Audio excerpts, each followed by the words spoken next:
and eat biscuits. She whines softly as he eases his bulk down on the back step of the Saxon, after several minutes of standing silently to absorb the sound of the night. "Where is she?" Clarence asks, smiling at the dog.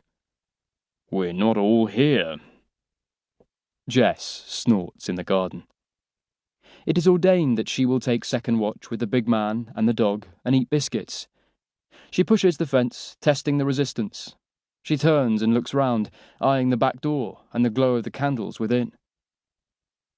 "I've got tea," an absorbed Reginald tells the horse as she walks through the kitchen, clip-clopping on the wooden floor, dragging a stool with her. Jess walks down the hallway, her sides touching both walls, her ears brushing the lampshade hanging from the light fitting on the ceiling.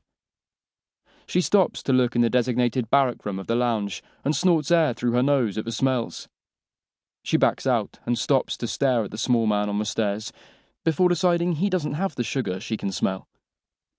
Dave sheaths his knife and goes back up the stairs, his face as devoid of expression as ever. Clarence grins. Meredith turns and whines with an urgent look at the plate of biscuits. All members are now present. The Second Watch Biscuit Club commences. 3 huge beasts munching at the back of an army truck. Inside the house, Howie and Marcy clamber into the double bed of the room set aside for them. They cuddle at first, but it's too hot, so they separate and lie apart to sink down into deep sleeps. Paula and Roy mimic the actions, lying apart without covers. Nick and Lily, younger, hardier, and more enraptured with true love, withstand the heat to lie entwined and spooned. They wake frequently to feel the other's presence and drift back off to sleep with smiles touching the corners of mouths. The night passes. The Second Watch Biscuit Club comes to an end. Jess remains out the front, cleansing her palate with the lush grass on the verges. Meredith dozes, her ears pricked and listening. Mo stirs. He has been waiting for this all day and all night. It couldn't come soon enough.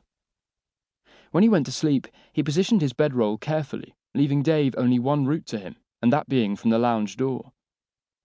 As he detects movement, so he grins and points to where he knows the lounge door is. "Wrong," Dave says from behind him. Mo opens his eyes to look round. "Good attempt," Dave adds, his voice as flat as ever. "How long you been there?" Mo asks, not bothered in the slightest at the thought of Dave creeping about in the night. This is the game. 3 minutes. Training, outside. Mo moves fast, his kit already laid out, ready for dressing. Socks on, trousers on, boots on, top on, pistol checked, rifle checked, bag grabbed. "Adequate," Dave says, in acknowledgement of the timekeeping. "Fruit, water, eat, hydrate." They eat and hydrate as Clarence creaks his way back through the house. Blowers stirs and rolls, tutting at the heat. Charlie wakes and blows air through her cheeks. Blinky farts. Cookie murmurs. Charlie looks over at the sound of his voice, staring intently in case of a nightmare and ready to give comfort. Cookie chuckles and mumbles, "Is my chocolate cake?"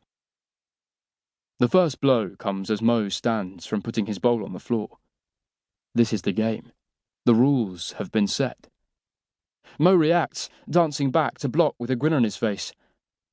"We ain't warmed up yet." "Yes, I am sorry," Dave says, stopping the attack. "Wrists."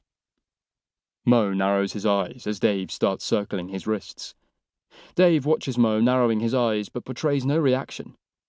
Mo stiffens ever so slightly and starts circling his wrists while watching Dave like a hawk.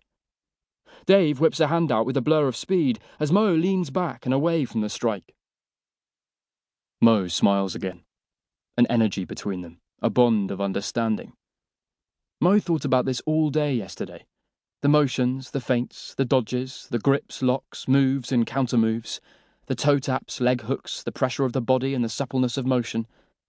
He thought about every single movement and the speed it will take to land one on Dave. He dissected it, he absorbed it. He pondered, imagined, ran scenarios through his mind, and cursed himself for every mistake he made. Dave senses the energy between them. Dave has trained many people before, for single objective missions and for greater overall combat training. To keep listening to this audiobook, I've left you a link in the description so you can do it, at no cost thanks to Audible's 30-day free trial.